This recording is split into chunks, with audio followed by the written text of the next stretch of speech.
प्यारे बच्चों, स्वागत है आप सभी का। हम लोग पढ़ रहे हैं 11th क्लास की फिजिक्स की फर्स्ट यूनिट एंड मेजरमेंट और मेजरमेंट ऑफ स्मॉल डिस्टेंसेस चल रहा है हमारा टॉपिक। और आज हम एक इम्पोर्टेंट टॉपिक यानी कि मॉलिक्यूल का साइज मेजर करेंगे। कैसे करेंगे, कौन सा मेथड है, एक पूरा एक्सपेरिमेंट है। इसे हम ऑयलिक एसिड एक्सपेरिमेंट भी बोलते हैं। तो चलिए आज का टॉपिक लिख लीजिए, वो है measurement of size of molecule, estimation of size of molecule. कैसे? बहुत ही आसान है। एक सिंपल सा एक्सपेरिमेंट करेंगे। देखिए हम क्या करते हैं, ऑयलिक एसिड। आप कहोगे सर आप बार बार ऑयलिक एसिड के मॉलिक्यूल के ही साइज की बात क्यों कर रहे हैं, औरों की क्यों नहीं कर रहे हैं? प्यारे बच्चों, इसलिए कि ऑयलिक एसिड का जो मॉलिक्यूल का साइज होता है ना, वो कंपेरेटिवली दूसरे सब्सटेंस के जो मॉलिक्यूल्स हैं उनसे ज़्यादा होता है। तो थोड़ा इजी हो जाएगा हमारे लिए, इसलिए हम ऑयलिक एसिड की ही बात करेंगे। अब हम क्या करेंगे, सबसे पहले क्या कर रहे हैं, मेक ए सॉल्यूशन एल्कोहल में और 1/500 कंसंट्रेशन का, यानी कि एक हिस्सा ऑयलिक एसिड होगा और 500 वा जो हिस्सा है वो उसमें एल्कोहल का होगा। कैसे, चलिए लिख लेते हैं। यानी कि हम कर रहे हैं make a solution of oilic acid in alcohol of concentration। ये इंपॉर्टेंट है, ये याद रखना। क्यों कर रहे हैं, आप धीरे कंसंट्रेशन ले सकते हैं, 1/500 1/1000 वगैरह जो भी है। इसका मतलब होता है इसमें एक हिस्सा ऑयलिक एसिड है जो हमें याद रखना है और 500 हिस्सा इसमें एल्कोहल है। बना लिया, ठीक है। अब इस सॉल्यूशन की, अब उस ब्यूरेट की सहायता से आप एन ड्रॉप्स किसी वाटर के, ये देखिए एक पानी का हमारे पास टब है और इस पानी के टब पर आप, ये पानी भरा हुआ है, इसमें पूरे में ये पानी वाटर है, is filled here, water container है ये पूरा। ध्यान रखिए क्या किया हमें, 1/500 कंसंट्रेशन का ऑयलिक एसिड का सॉल्यूशन किसमें बनाया, एल्कोहल के साथ। अब उसमें ड्रॉप गिनते हुए और इस पानी के ऊपर उसकी ड्रॉप डाल रहे हैं, क्योंकि ये पानी में डिजोल्व नहीं होता, इसलिए पानी के जो सरफेस है ये उसके ऊपर ही रहेगा। यहाँ पर इस तरह से आप डालते चली जाइए उसको और वो इस तरह से इसके सरफेस पर फैल जाएगा, लाइक दिस। ये देखिए कुछ हिस्सा जो है ये पानी के ऊपर, जितनी आप ड्रॉप्स डालते जाएंगे वो ड्रॉप्स, थोड़ी देर बाद क्या होगा कि इसमें से एल्कोहल तो इवोपरेट हो जाएगा और पीछे क्या रह जाएगा, सिर्फ ऑयलिक एसिड। उसकी एक थिन लेयर बन जाएगी और वो जो थिन लेयर होगी ना, उसकी जो थिकनेस होगी वो उस मॉलिक्यूल की साइज के लगभग बराबर होगी। चलिए थोड़ा लिख लेते हैं। मैं यहाँ लिखिए, देखिए एन ड्रॉप्स ऑफ सॉल्यूशन जो हमने अभी बनाया है ऑन वाटर सरफेस, पानी के सरफेस पर एन ड्रॉप्स डाल दीजिए and it form a thin layer there, it form a thin layer. N drop डाली हैं और प्रत्येक ड्रॉप का वॉल्यूम हमें पता है, हम वो भी लिख लेते हैं कि V is the volume of each drop. प्रत्येक ड्रॉप का वॉल्यूम भी हमें पता है। ड्रॉप कितनी डाली है, N, और प्रत्येक ड्रॉप का वॉल्यूम कितना है, V। तो बता सकते हैं कि यहाँ पर सॉल्यूशन जो डाला है उसका वॉल्यूम कितना है, volume of the solution, volume of solution. वो तो हमें पता ही चल जाएगा। कैसे पता चलेगा भाई, एक ड्रॉप का वॉल्यूम V है और ड्रॉप कितनी है, N, तो N इंटू V होगी ना। लेकिन ये तो पूरे सॉल्यूशन की है जो हमने वाटर सरफेस पे डाला है। अब बता सकते हैं कि इसमें वॉल्यूम ऑयलिक एसिड का कितना है, बिल्कुल बता सकते हो क्योंकि वो 500 हिस्सा है। कंसंट्रेशन क्या ली थी हमने, 1/500 ऑयलिक एसिड की। तो वॉल्यूम ऑफ, ये देखिए volume of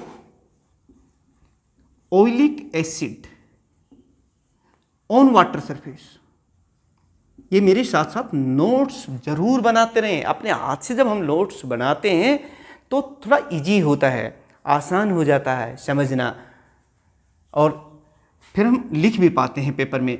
volume of oleic acid on water surface, बताइए प्यारे बच्चों ये कितना हो जाएगा, NV, तो total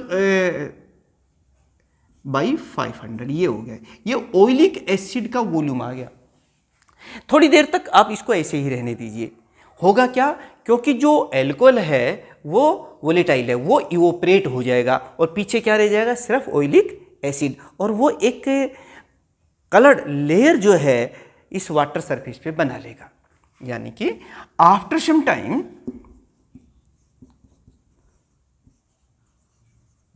time the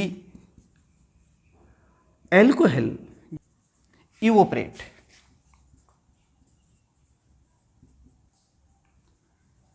and oilic acid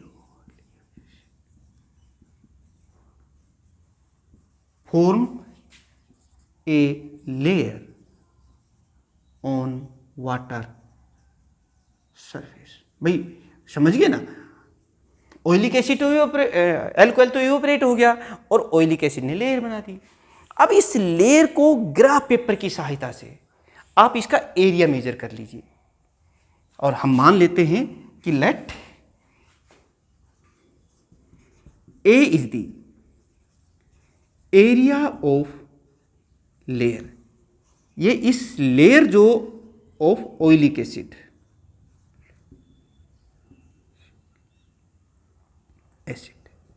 ठीक है मेरे बच्चों। और अब ये तो हम माप ही सकते हैं ना, और सपोज कर लीजिए कि let T is the thickness of layer, इस लेयर की जो थिकनेस है वो कितनी है, T है। हमें पता नहीं है, ये तो हम कैलकुलेट करेंगे।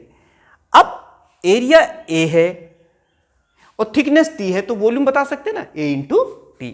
वॉल्यूम ऑफ ऑयलिक एसिड, ये अब हमें पता चल गया, ये कितना हो जाएगा, A इंटू T, ये हो गया, ये इक्वेशन नंबर 2 है। देखिए हमने इस ऑयलिक एसिड के वॉल्यूम को दो तरीके से निकाल लिया, एक बार तो ड्रॉप की सहायता से एक्सपेरिमेंटली, और एक बार इस तरह से निकाल लिया। ये किसका है, इसमें जो हमने ऑयलिक एसिड वाटर सरफेस पे डाला है उसका। तो इन दोनों का अब क्या है, दोनों एक ही तो हैं, तो ये दोनों फिर बराबर होंगे। तो ऑन इक्वेटिंग इक्वेशन 1 और 2, इन दोनों इक्वेशंस को अब आप इक्वेट कर दीजिए। तो देखिए क्या लिखेंगे हम, A into T is equal to NV by 500, ये देखिए। और यहां से सीधी सी बात है कि आप T को एक तरफ कर लीजिए और NV बाई 500 इंटू A, ये देखिए, ये इक्वेशन हमारी 3 आ गई है।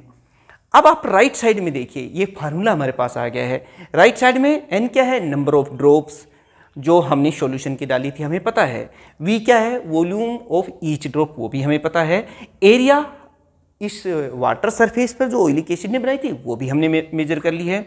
इस फार्मूले में रख दीजिए, इसकी सहायता से हमारे पास क्या जाएगा, उस लेयर की थिकनेस आ जाएगी, and that thickness is approximately the diameter of the molecule, उस मॉलिक्यूल के साइज के बराबर हो गया। यानी कि equation 3 is used to measure the और to determine the size of molecule.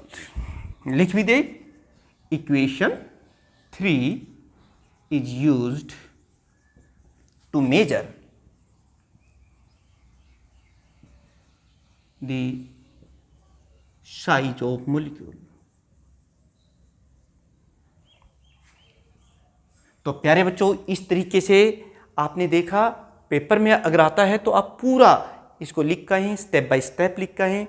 कई तरीके से क्वेश्चन पूछा जा सकता है कि discuss the oleic acid experiment to determine the size of molecule, या फिर सीधा क्वेश्चन पूछा जा सकता है कि how the size of molecule can be measured approximately. तो उन सब में यही लिखना है आपको। तो प्यारे बच्चों, पूरा सिलेबस हमें आपके कॉम्पिटिटिव एग्जाम्स का भी और आपकी क्लासेस का भी सभी क्लासेस का करना है। इसलिए आप हमें कमेंट्स ज़रूर करते रहें, अपनी सजेशंस भेजते रहें, और अभी तक ये काम नहीं किया है, सब्सक्राइब नहीं किया तो वो सब्सक्राइब ज़रूर कर ले और इसको अपने साथियों को भी शेयर करें। 2 चैनल्स हैं हमारे, इन दोनों चैनल्स को आप सब्सक्राइब करके रखिए। ये आपके लिए फिजिक्स के लिए बहुत महत्वपूर्ण रहने वाले हैं। तो प्यारे बच्चों, मिलते हैं इसी यूनिट के नेक्स्ट आर्टिकल के साथ। तब तक आप सभी स्टूडेंट्स का बहुत बहुत धन्यवाद।